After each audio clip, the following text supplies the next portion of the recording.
What's up, Cinemaniacs? Welcome back to another quick movie review by me, the Critical Cinemaniac.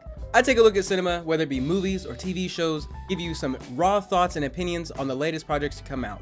Today, of course, we're taking a look at M Knight Shamalyans' latest theatrical outing, Knock at the Cabin.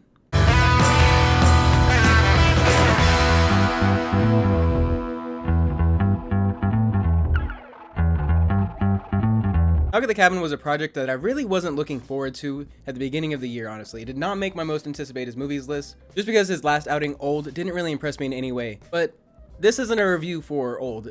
This is a review for Knock at the Cabin. Before I get into the actual review part, I just want to get into the non-spoiler plot synopsis of the film. This film takes place in one location, a cabin. Obviously by the title, so told you, no spoilers. But the premise is that a family stays at a cabin and four strangers, led by Dave Bautista, comes up and says, hey, one of you guys have to make a sacrifice or else the world's gonna end. That's it. One sentence horror story, bam, film it. And I gotta say, the tension within these scenes and the feelings of conflicting emotions of whether you believe these characters or whether you believe the family that's in this cabin, it's really compelling and really powerful stuff that kept me invested throughout the entire film. Like I said, I did not have very high expectations going into this. I saw a ticket on a Wednesday and I was like, well, I don't really have anything else to do. I don't want to do homework. Let's go see a movie. I did not expect to walk out feeling the way that I do right now. That's all the plot synopsis that I can give you without any spoilers and some raw feelings. Getting into a more critical sense here, characters here were really compelling. There was really no one on screen that I absolutely hated. The only thing that I can say from the acting perspective, and this is a pet peeve of mine, okay? I'm an audiophile, so some sounds make me cringe, other sounds make me feel really, really good. But shaky breathing, oh, it just grinds my gears so badly. And this movie has that. This movie has shaky breathing, but I endured. I could see what's happening on screen. I might have shaky breath in those kind of situations. I get it. So it didn't really affect any of like my thoughts too heavily. Maybe on like maybe if I like rate dialogue, it would affect that. As for my feelings towards the movie, not at all. Now, another part of acting, Dave Bautista has range. Holy shit. Okay. My only experience with Dave Bautista is obviously him in the 2008 era of fighting John Cena, right? I know that he went on a stint in the MMA, and now he's Drax, okay? That's all I know about Dave Bautista.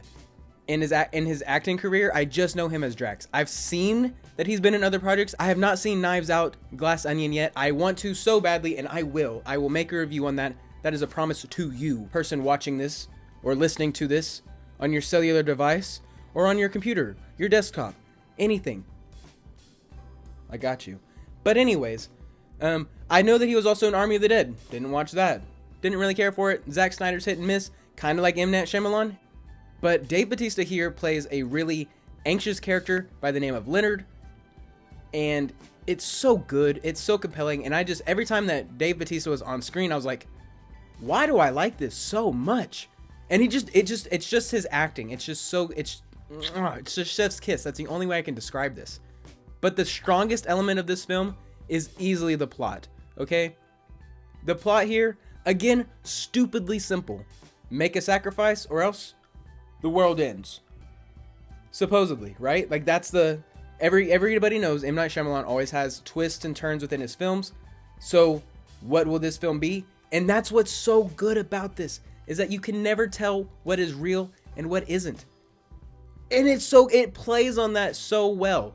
Again, I can't, just spout out all the feelings that I have towards like my favorite characters one way or another, because non-spoiler, I'll keep it that way. I'll respect it. It's only been out for a week. And I apologize for being so late on reviewing this. I'm supposed to be a review channel of movies anyways, but I'm so late on this.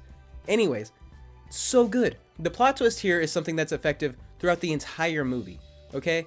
Throughout the entire film, you're constantly on one side or the other, and then there's this gray area that you constantly find yourself flipping and turning, not knowing what's real, what's going to happen next, and what you're truly seeing on screen.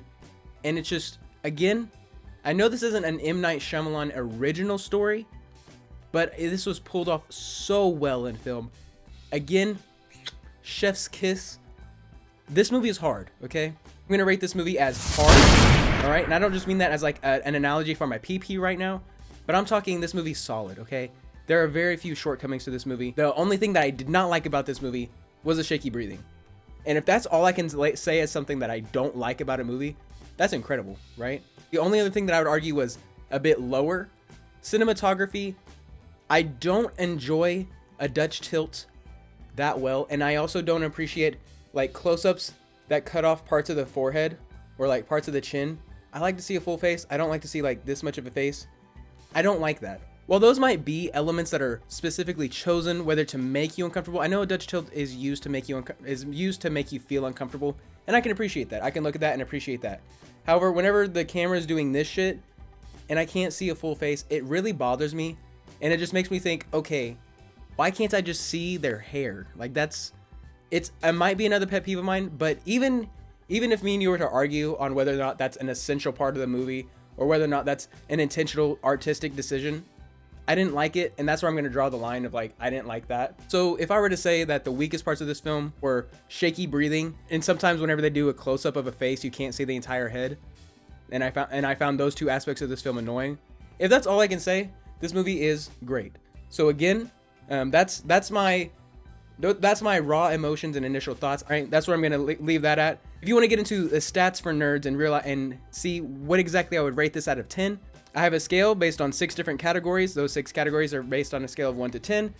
Take that score, add it all up, find the average to get the total movie score out of 10. So with that being said, let's get into the numbers, okay? Overall, for me, cinematic here was an 8. Because some of the shots chosen, again, felt awkward, and whether they were intentional or not, I didn't like it. So I gave it an 8. Outside of these like uncomfortable shots, there's nothing of great, anything like an amazing shot where you're just like, oh wow, that's beautiful. But everything here shot very, very well outside of those shots that I felt were awkward. Characters here earned a 9 because everyone was memorable, and it'll make you question this world's reality. And as actors, that's their job. Their job is to make you feel like these are real people within a real world. That's really good. Those are great performances, and it makes these characters memorable. Conflict was a 10 out of 10 because everything here on screen is meaningful, both external conflict as well as the internal struggles, and I absolutely loved it. Dialogue is an 8 because of all the shaky breathing. And there's really no outstanding lines that I'll remember forever, or anything that I'm gonna take, any lines that I'm gonna take from this film and apply them to my real world life. The plot was a 10 out of 10. And like I said before, this is the strongest aspect of the film, and I think it just boils down to the fact that this is just so beautifully simple. Everything here works. You can feel how the characters feel during certain key moments, and it's just, if you allow yourself to be taken away and have any type of suspension of disbelief and realize that you are not in the real world, it's so good, and it'll keep you hooked. It was able to keep me invested at the entire 1 hour and 40 minute runtime here. There's really nothing that I would change. 9 out of 10 for suspense. After totaling all these scores up and averaging them out, this movie is a 9 out of 10. This movie also earned the This Is Hard badge. Again, the This Is Hard badge is not just talking about my penis. This is talking about just how strong of a film this is and how solidly well developed it is. While there are some shortcomings, the shortcomings here are still really, really strong. And I would highly recommend going and seeing this film, because as far as I know, it hasn't been performing that well in the box office, but if you haven't seen it, you're missing out on a really fun time and an exciting theatrical experience of twists and turns and a really well done mindfuck, honestly. I highly recommend you go see Knock at the Cabin. That is the Critical Cinemaniacs take on Knock at the Cabin. If you plan on seeing this after watching this, have you already seen it? What are your thoughts? Did you enjoy it? What was your favorite parts about it? Try to leave spoilers, give a little spoiler warning in the comments if you do talk about it. But yeah, let's talk about it down in the comments. And if you did enjoy, please don't be afraid to like, share, subscribe. All the YouTube things that everybody always says. I would appreciate it very much because I am a small channel. But yeah, that's going to be it for me. I'm going to have more videos coming out in a couple of days. I do apologize that I haven't been able to make as many franchise deep dives that I've wanted, as I've wanted to. I was planning on doing Ant-Man and the Wasp this week. I've just been really busy with school, and as a college student, it makes it hard to make content as well as do my schoolwork and get all the editing down, because this does take time. And talking about film and movies and cinema in general is something that really matters to me and something that I'm very passionate about. So if I decide to do something with a franchise, I want to make it meaningful and I want to do it well, even if it's something as simple and not serious as Ant-Man and the Wasp.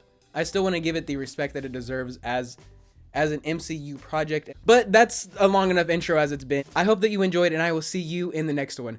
Peace.